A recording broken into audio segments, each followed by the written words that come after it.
Hello everyone, and welcome to English Lane. Today, I want to invite you into a quiet space.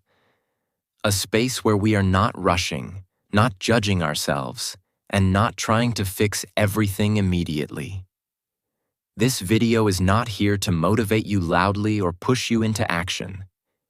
It is here to help you understand something that silently shapes many lives: the fear of failure. Most people believe fear of failure is obvious. They imagine fear as panic, anxiety, or dramatic hesitation. But in real life, fear of failure is much quieter. It hides behind preparation. It hides behind intelligence. It hides behind waiting, planning, thinking, and rethinking. It often looks like responsibility, caution, or realism. And because it looks reasonable, people rarely question it. Many people don't realize that fear of failure is not about failing at all. It is about what failure might mean. It is about identity. It is about judgment. It is about the story we tell ourselves if something goes wrong. And because this story lives inside the mind, it controls behavior long before any real failure happens. This video is designed to help you see that process clearly. Not to fight fear, not to shame fear, but to understand it so deeply that it no longer controls you from the background. As you listen, you may recognize your own thoughts, your own patterns, your own pauses in life. That recognition is important.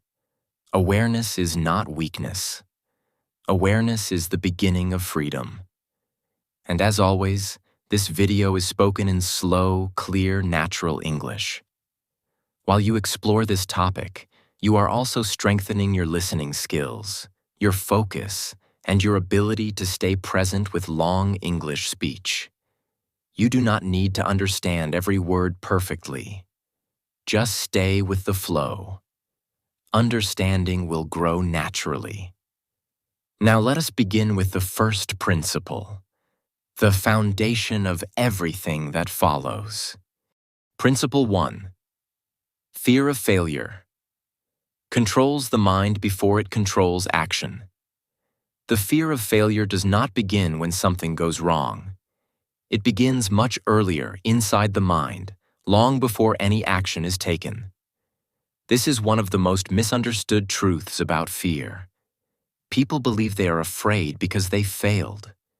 In reality, they fail, or never begin, because they are afraid. When fear of failure is active, the mind becomes defensive. It starts scanning for possible mistakes, imagined judgments, and future regrets.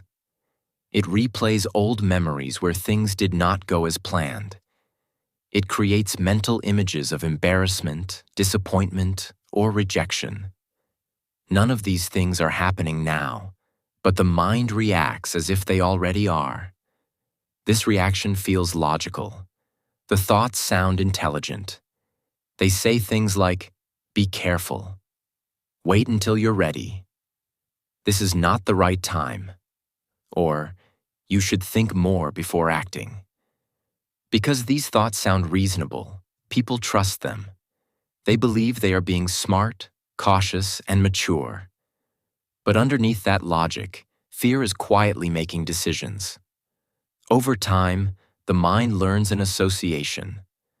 Action equals danger. Not physical danger, but emotional danger. The danger of being judged. The danger of being seen. The danger of discovering something uncomfortable about yourself.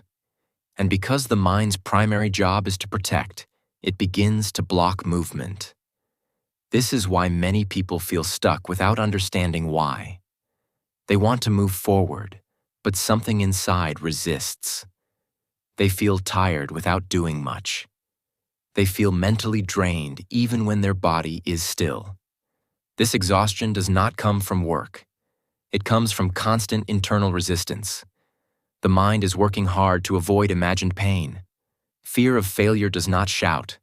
It whispers. It does not say, "I am afraid." It says, "Not now."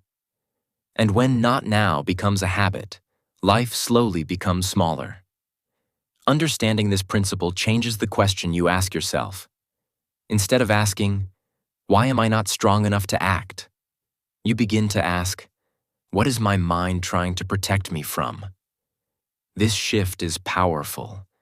It removes self-blame and replaces it with curiosity. Fear of failure is not a personal flaw. It is a protective response that stayed active for too long. And protection, when it is no longer needed, quietly turns into limitation. When you see this clearly, fear loses its authority. It no longer feels like a command. It begins to feel like information. And information can be examined, questioned, and gently released. Principle 2. Not every thought deserves obedience. One of the most powerful shifts a person can make when overcoming the fear of failure is learning this simple truth. Not every thought deserves obedience. Most people live as if every thought that appears in their mind is a command they must follow. A doubt appears, and they stop. A warning appears, and they delay. A fear appears, and they retreat. Over time, this habit becomes automatic. Thinking turns into authority, and action quietly disappears. The human mind is designed to generate thoughts constantly. Many of these thoughts are useful. Some help us plan, learn, and understand. But many thoughts are not instructions. They are emotional echoes, memory-based reactions, or imagined futures. Fear-based thoughts, especially, are not meant to lead your life. They are meant to signal uncertainty, not decide your direction. When fear of failure is present, the mind produces thoughts that sound protective. They say things like, "You're not ready yet." "What if you fail again?" "People will judge you." Or, "You should wait until you feel more confident." These thoughts feel serious and urgent. But seriousness does not mean truth. Urgency does not mean wisdom. Often, these thoughts are simply the mind trying to avoid discomfort, not danger. Smart, emotionally aware people learn to observe their thoughts instead of obeying them immediately. They create a small pause between thought and action. In that pause, they ask a quiet question. Is this thought helping me grow, or is it helping me stay comfortable? This question changes everything. It removes fear from the driver's seat and places awareness there instead. Fear of failure becomes powerful when thoughts are followed automatically. It weakens when thoughts are seen clearly. You begin to notice patterns. The same doubts appear before every important step. The same warnings show up whenever growth is possible. The mind repeats itself, not because it knows the future, but because it remembers the past. And memory is not prophecy. This is where freedom begins, not by silencing thoughts, but by choosing how much authority they have. You do not need to argue with every fearful thought. You do not need to replace it with positive thinking. You simply need to stop treating it like an order. A thought can exist without being followed. Fear can speak without being obeyed. As this understanding deepens, something subtle changes. Action becomes lighter. Decisions feel less dramatic. You stop waiting for perfect certainty before moving. You begin to act gently, imperfectly, and honestly. And in doing so, you slowly teach the mind a new lesson. Action is not danger. Overcoming the fear of failure does not require controlling the mind. It requires understanding it. When you stop obeying every fearful thought, fear loses its power to stop you. It becomes background noise instead of a controlling voice. And in that quiet shift, movement returns. Principle 3. Fear of failure grows from identity, not reality. One of the most misunderstood aspects of the fear of failure is where it actually comes from. Most people believe their fear is caused by possible outcomes: losing money, being judged, making mistakes, or not succeeding. But when you look deeper, you realize something important. Fear of failure does not grow from what might happen. It grows from what failure would mean about who you are. At its core, the fear of failure is an identity-based fear. It is not the event you are afraid of. It is the story you tell yourself about that event.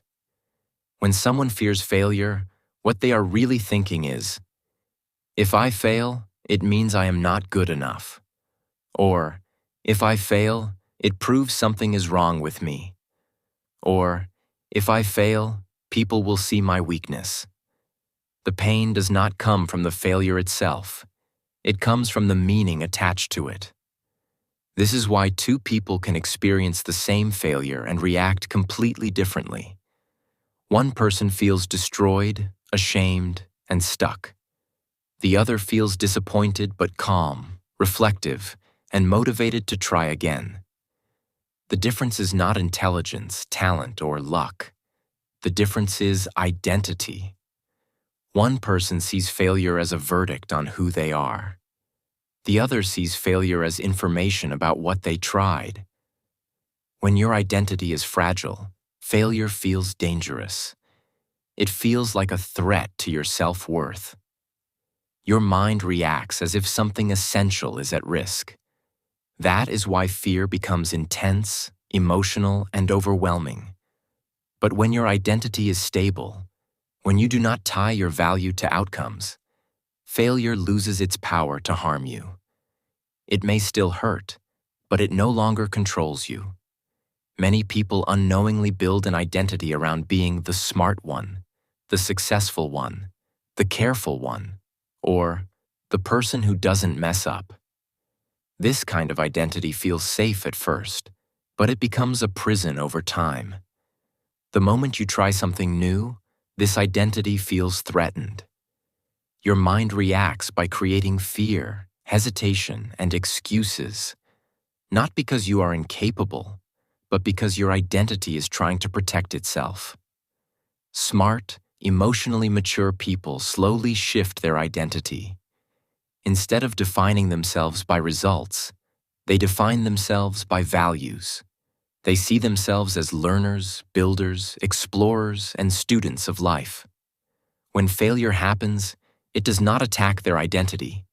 It supports it. Failure becomes part of learning, not proof of inadequacy. This shift changes everything. Overcoming the fear of failure, then, is not about avoiding mistakes. It is about redefining who you believe yourself to be. When you stop seeing yourself as someone who must always succeed and start seeing yourself as someone who grows through experience, fear begins to soften. The pressure lifts. Action becomes possible again. This principle is deeply freeing.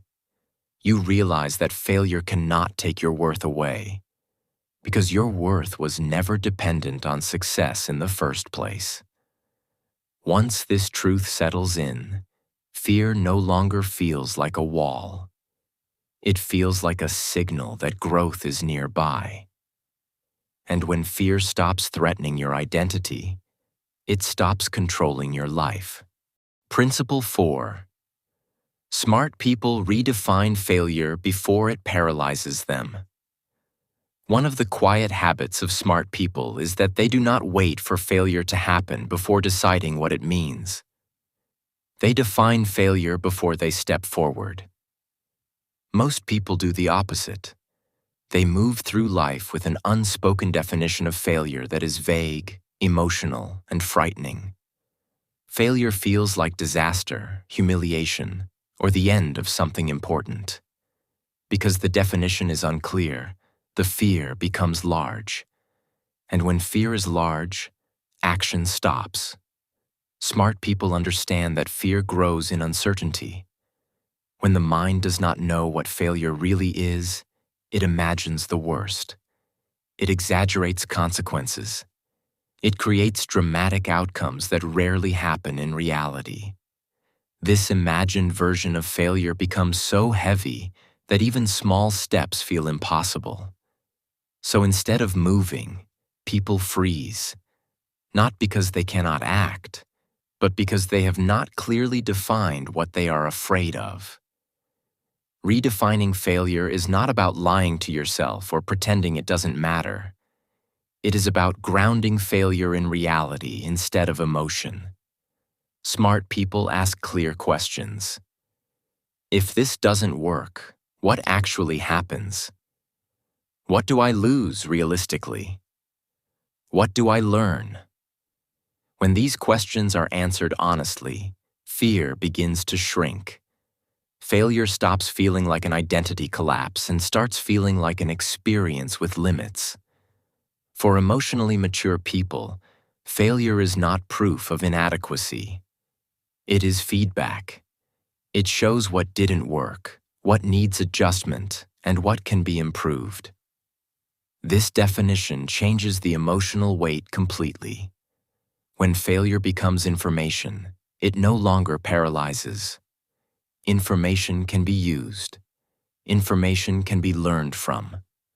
Information does not threaten who you are. Another important shift smart people make is separating temporary failure from permanent conclusions. Many people treat one failed attempt as a final verdict. One mistake becomes, "I'm not good at this." One rejection becomes, "I'm not meant for this." Smart people resist this shortcut. They understand that a single outcome does not define a pattern.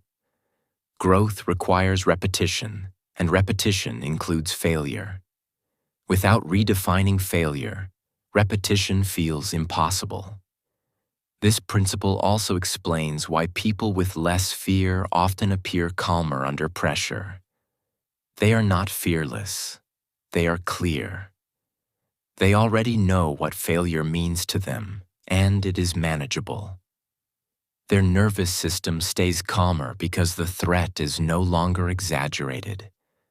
When fear is realistic, it becomes tolerable. And when it is tolerable, movement becomes possible. Overcoming the fear of failure does not mean avoiding disappointment. It means choosing a definition of failure that allows you to continue. When you define failure as trying and learning, instead of proof that I am not enough, your relationship with risk changes. You become willing to step forward, not because success is guaranteed, but because failure is no longer catastrophic. Smart people move not because they believe they will always succeed, but because they know they will survive if they don't. That quiet confidence comes from redefining failure before it has the chance to stop them. Principle 5. Fear shrinks. When action is small and honest, one of the biggest reasons fear of failure feels overwhelming is because people imagine action as something large, dramatic, and final. They believe that once they begin, everything must change at once. The mind tells them, if you start, you must succeed. Or, if you try, you must be ready for everything. This kind of thinking turns action into a heavy burden. Fear grows not because action is dangerous, but because action feels too big. Smart people understand something very simple but powerful. Fear does not disappear before action. It disappears through action. And not through big, heroic action, but through small, honest steps. When action is small, the nervous system stays calm. When action is honest, the mind does not feel like it is pretending or forcing confidence. Small actions feel safe enough to begin, and beginning is what weakens fear. Fear feeds on imagination. It grows when you stay still and think. The longer you delay, the more dramatic the future becomes in your mind. But the moment you take a small step, imagination loses power. Reality replaces fear. You begin to see what actually happens instead of what you feared might happen. Most of the time, reality is far less threatening than the stories your mind created. Small actions send a quiet message to your brain. I can move without danger. This message slowly retrains your nervous system. You do not need to convince yourself with words. The brain learns through experience, not motivation.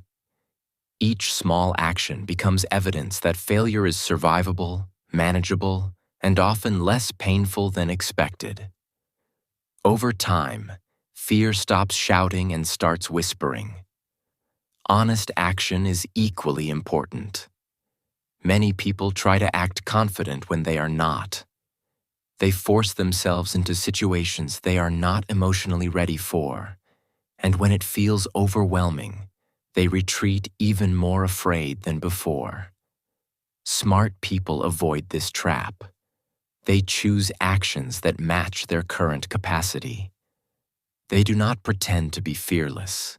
They respect where they are and move from there.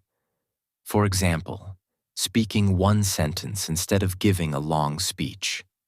Sharing an idea with one person instead of a crowd. Trying once instead of committing to perfection. These actions may seem insignificant, but they are powerful. Fear does not need to be defeated in one moment. It needs to be reduced gradually. Small steps do exactly that. Another reason small action works is because it shifts your focus from outcome to process. You stop asking, "Will this succeed?" and start asking, "Can I take the next step?" This reduces pressure. When pressure reduces, fear reduces. And when fear reduces, confidence begins to grow naturally, without force. Overcoming the fear of failure is not about bravery. It is about consistency. It is about choosing movement over waiting, even when that movement is quiet and imperfect. Smart people know that courage is not loud. It often looks like showing up again, taking one more step, and continuing despite uncertainty. Fear shrinks when action becomes gentle instead of dramatic, honest instead of forced, small instead of overwhelming. And once fear begins to shrink, momentum begins to grow. Principle 6. Fear loses power when you stop making it personal. One of the deepest reasons the fear of failure feels so heavy is because most people experience failure as something personal. A mistake is not just a mistake. It becomes a reflection of who they are. A setback is not just an outcome. It becomes a judgment on their intelligence, ability, or worth. When failure is taken personally, it stops being an experience and turns into an identity threat.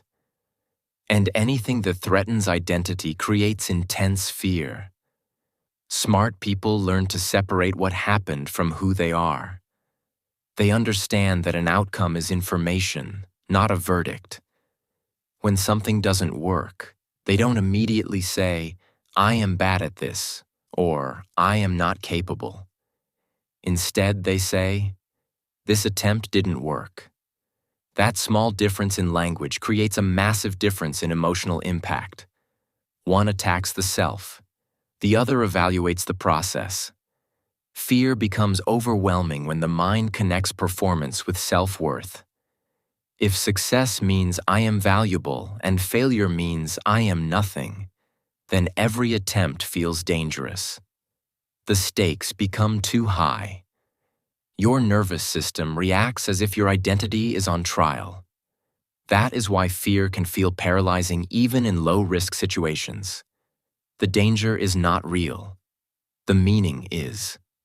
Emotionally intelligent people loosen this connection.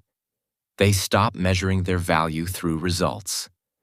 They understand that growth is messy and progress is uneven. Failure becomes a normal part of movement, not a personal flaw. When this separation happens, fear loses its emotional charge. You may still care about outcomes, but they no longer define you. Another reason making failure personal is so damaging is because it invites shame. Shame says, "Something is wrong with me," and shame silences action. People hide. They avoid trying again. They delay. They withdraw. Smart people avoid shame by staying curious instead of judgmental. They ask, "What can I learn?" instead of, "What does this say about me?" Curiosity keeps the mind open. Judgment closes it. When you stop making failure personal, something powerful happens. Resilience increases. You recover faster. You reflect more clearly. You become willing to try again. The emotional weight lifts, and movement becomes possible. Failure stops feeling like a wound and starts feeling like feedback. This principle is not about detachment or indifference. Smart people still care deeply about what they do, but they care without tying their entire identity to outcomes. This balance allows them to stay emotionally stable even when things go wrong. Stability is what allows growth to continue. Overcoming the fear of failure requires changing the internal conversation. When something fails, remind yourself, this is an experience, not a definition. This result does not describe who I am. I am allowed to learn. Each time you do this, fear weakens. Not because failure disappears, but because it no longer attacks your sense of self. When failure is no longer personal, it becomes manageable. And when it becomes manageable, it loses its power to stop you. Principle 7. Fear fades when you focus on process, not outcome. One of the strongest fuels of the fear of failure is obsession with outcomes. When your mind is fixed on results, success or failure, win or loss, approval or rejection, every action begins to feel risky. The future becomes heavy. The present becomes tense. You are no longer engaged with what you are doing. You are worried about what it might lead to. And when outcomes dominate your attention, fear naturally grows. Smart people slowly train themselves to shift focus away from outcomes and toward process. They understand that outcomes are uncertain and uncontrollable, but process is always within reach. You cannot fully control how others respond, how quickly success comes, or whether something works the first time. But you can control how you show up, how consistently you try, how thoughtfully you learn, and how honestly you engage with the task in front of you. When you focus on process, fear loses its grip because the stakes become smaller. You are no longer asking, "What if I fail?" You are asking, "What is the next step?" This simple shift grounds you in the present moment. The mind relaxes because it is no longer trying to predict the future. Anxiety fades because attention is placed on action, not anticipation. Fear of failure thrives in imagined futures. It disappears in real engagement. The more present you are with the process, learning, practicing, adjusting, the less space fear has to operate.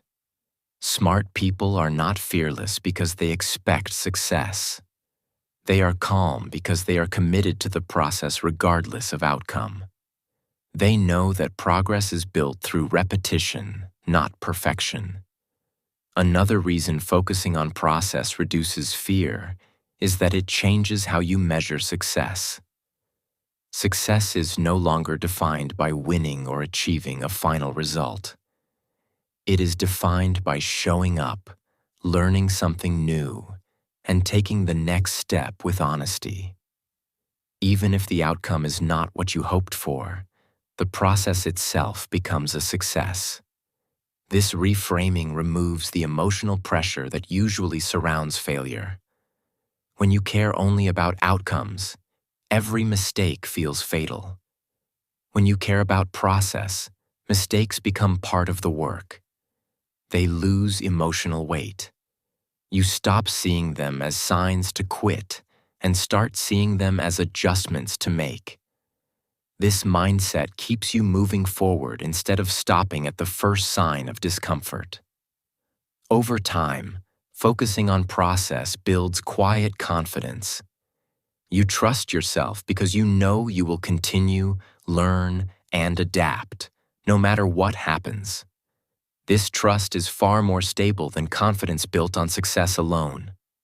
It does not collapse when things go wrong, because it was never dependent on results.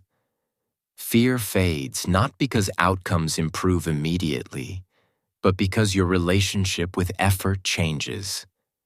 You stop demanding certainty from life and start committing to participation. And when participation becomes your goal, fear loses its authority. Principle 8. Fear weakens. When you stop seeking permission to begin. Many people remain trapped in the fear of failure not because they lack ability, but because they are unconsciously waiting for permission to begin. Permission from others. Permission from circumstances. Permission from confidence. Permission from a future version of themselves who feels ready. This waiting feels responsible, careful, and reasonable. But in reality, it quietly strengthens fear and delays growth.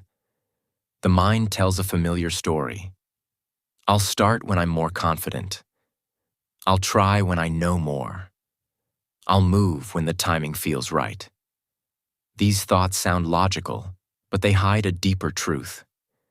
Fear wants certainty before action, and certainty rarely arrives before experience. By waiting for permission, people give fear control over when their life begins. Smart people understand something essential. Readiness is not a requirement for action. It is a result of action. Confidence does not appear first. It is built through movement. Clarity does not arrive before trying. It emerges through experience. When you wait to feel ready, fear remains comfortable and unchallenged. When you begin without permission, fear weakens. Seeking permission often comes from fear of judgment. People want reassurance that they won't fail, won't look foolish, won't disappoint others.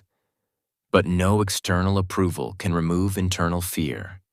Even when permission is given, doubt often remains. This is why smart people stop asking, "Is it okay to begin?" and start asking, "Am I willing to begin imperfectly?" The moment you stop waiting for approval, something powerful shifts. Responsibility returns to you. You stop outsourcing your courage. You stop depending on circumstances to change before you do. This does not mean acting recklessly or without thought. It means recognizing that growth always begins before comfort. Fear thrives when beginnings are delayed. It grows stronger with every excuse, every postponement, every later. But fear weakens when you act without ceremony. A small start, quiet, unseen, imperfect, does more to reduce fear than months of thinking ever could. Action sends a message your mind understands. I don't need permission to live my life. This principle is deeply liberating. You realize that no one is coming to authorize your growth. No moment will arrive where fear disappears and confidence magically appears. The path forward opens only when you step onto it. And once you do, fear begins to loosen its grip, not because it is gone, but because it is no longer in charge. Overcoming the fear of failure requires reclaiming the right to begin. When you stop waiting to feel ready and start moving anyway, fear loses its power to delay you. And with each step taken without permission, confidence quietly grows. Principle 9. Fear loses its hold. When you redefine what progress means, one of the main reasons fear of failure stays strong is because most people have a very narrow definition of progress. They believe progress only counts when there is success, visible results, or positive outcomes. If something does not work, if it feels slow, if it looks messy, they immediately label it as failure. And once failure is seen as the opposite of progress, fear becomes inevitable. Smart people redefine progress in a much deeper way. For them, progress is not about winning every time. It is about moving forward with awareness. It is about learning. It is about showing up. It is about becoming slightly stronger, clearer, or braver than before. When progress is defined this way, failure loses its power to scare. Fear grows when the mind believes that only success is acceptable. In that mindset, every attempt feels dangerous. Every action feels like a test. Every mistake feels like proof of inadequacy. But when progress is defined as effort, learning, and growth, the pressure disappears. The mind relaxes because nothing is wasted, not even mistakes. Think about how children learn to walk. Falling is not considered failure. It is part of the process. Every fall strengthens balance. Every attempt builds coordination. If a child believed that falling meant failure, they would never walk. But because falling is seen as progress, fear does not stop them. Smart adults apply the same principle to life. When you redefine progress, you stop asking, "Did I succeed?" and start asking, "What did I learn?" You stop measuring yourself only by outcomes and begin measuring yourself by consistency, courage, and improvement. This shift changes everything. Fear weakens because there is no longer a single moment that defines you. Redefining progress also helps you stay calm during uncertainty. You no longer panic when things don't go as planned. You understand that setbacks are not signs to quit. They are signals to adjust. Instead of emotional reactions, you respond with reflection. Instead of self-criticism, you use curiosity. This mental posture builds resilience, which fear cannot survive against. Another powerful effect of this principle is patience. When progress is about growth, not speed, you stop rushing. You stop comparing your timeline with others. You respect your own pace. Fear often comes from the feeling of being late or behind. But when progress is measured internally, comparison loses its grip. Smart people know that progress is not a straight line. It is uneven, slow at times, uncomfortable, and unpredictable. And that is exactly why fear does not control them. They are not trying to avoid mistakes. They are trying to move forward. They are not attached to immediate success. They are committed to long-term growth. The moment you redefine progress, fear begins to dissolve. Because fear needs high stakes to survive. When every step counts as progress, no step feels wasted. And when nothing feels wasted, nothing feels terrifying. Overcoming the fear of failure becomes possible when you understand this simple truth. Progress is not about avoiding failure. It is about continuing despite it. And once your mind accepts this, fear no longer decides what you can or cannot do. Principle 10. Fear fades when you build trust with yourself. Over time.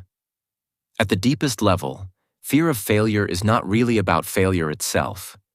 It is about trust. Or, more accurately, the lack of trust you have in yourself. When you don't trust yourself to handle discomfort, mistakes, judgment, or uncertainty, your mind tries to protect you by avoiding action. Fear appears not to harm you, but to stop you. And this is why overcoming fear of failure is not just about changing thoughts. It is about rebuilding self-trust. Many people unconsciously believe, if I fail, I will break. They believe they won't recover emotionally, that their confidence will disappear, that others will lose respect for them, or that they will lose their sense of worth. This belief makes failure feel dangerous. But smart people know something different. They trust themselves to adapt. They trust themselves to learn. They trust themselves to survive discomfort and continue forward. Self-trust is not something you gain overnight. It is built slowly, through experience. Every time you face a challenge instead of running from it, trust grows. Every time you make a mistake and realize you are still okay, trust grows. Every time you try again after disappointment, trust grows. Fear fades not because life becomes easier, but because you become stronger and more reliable to yourself. When you don't trust yourself, your mind creates fear to keep you safe. It whispers, don't try, don't risk it, stay where it's comfortable. But comfort is not safety. It is stagnation. And deep down, your mind knows this. That is why avoidance never brings peace. It only brings regret and self-doubt. Trust, on the other hand, brings calm. It tells your mind, whatever happens, I can handle it. Building trust with yourself means keeping small promises. It means doing what you said you would do, even when motivation is low. It means showing up consistently, even imperfectly. It means speaking kindly to yourself when things go wrong instead of attacking yourself. Self-criticism destroys trust. Self-compassion rebuilds it. Fear cannot survive in a mind that feels supported from within. Another important part of self-trust is emotional honesty. Smart people allow themselves to feel fear without letting it control them. They don't pretend to be fearless. They acknowledge fear and still move forward. This sends a powerful message to the mind. Fear exists, but it does not decide my actions. Over time, the mind learns that fear is not an emergency. It is just a feeling. As self-trust grows, fear of failure loses its intensity. Failure no longer feels like a threat to identity. It feels like an event, not a verdict. You stop asking, what if I fail? And start asking, what can I learn? This shift is subtle, but life-changing. It moves you from self-protection to self-development. Smart people are not fearless. They are self-trusting. They know that even if things go wrong, they will remain grounded, capable, and whole. That belief creates inner stability. And inner stability makes fear irrelevant. You don't need to eliminate fear. You need to outgrow it. When you trust yourself, failure no longer defines you. It refines you. It becomes part of your story, not the end of it. And this is the final transformation.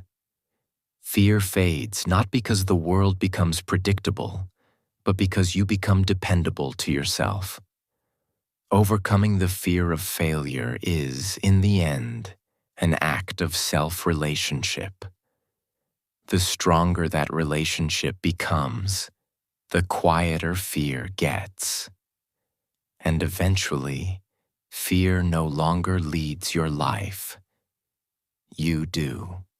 Final closing message. Fear is not the end of your story. As we come to the end of this journey, I want you to pause for a moment and reflect, not on fear itself, but on what you now understand about it. Fear of failure is not a sign that something is wrong with you. It is a sign that you care, that you want to grow, that you are standing at the edge of change. The problem was never fear. The problem was believing that fear meant you should stop.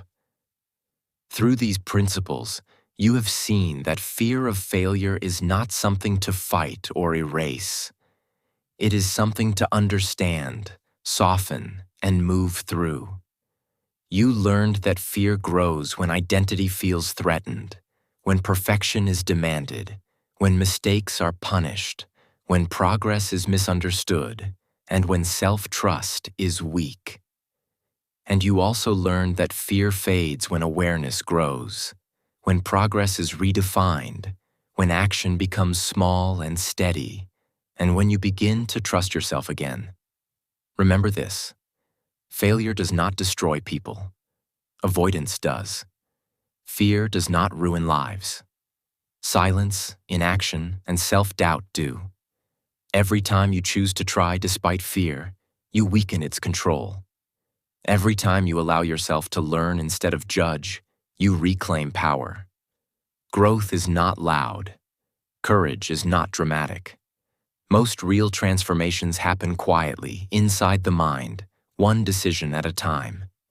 You do not need to wait until fear disappears to move forward. Fear does not need permission to exist, but it does not get permission to decide. You can carry fear and still act. You can feel uncertain and still grow. You can fail and still remain whole. That understanding alone changes everything. And as you listen to this long, calm, reflective English journey, something else was happening as well. Your brain was learning. Your listening skills were strengthening. Your ability to follow deep English thought was improving. You were absorbing rhythm, structure, vocabulary, and meaning naturally, without pressure.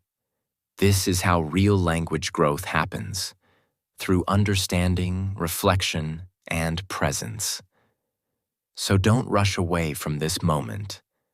Let these ideas settle. Let your mind stay open. Come back to these principles whenever fear tries to stop you again. Growth is not a single breakthrough. It is a relationship you build with yourself over time. Keep listening. Keep learning. Keep moving forward, even slowly. Because the moment you stop letting fear decide for you, failure loses its power, and your real life begins.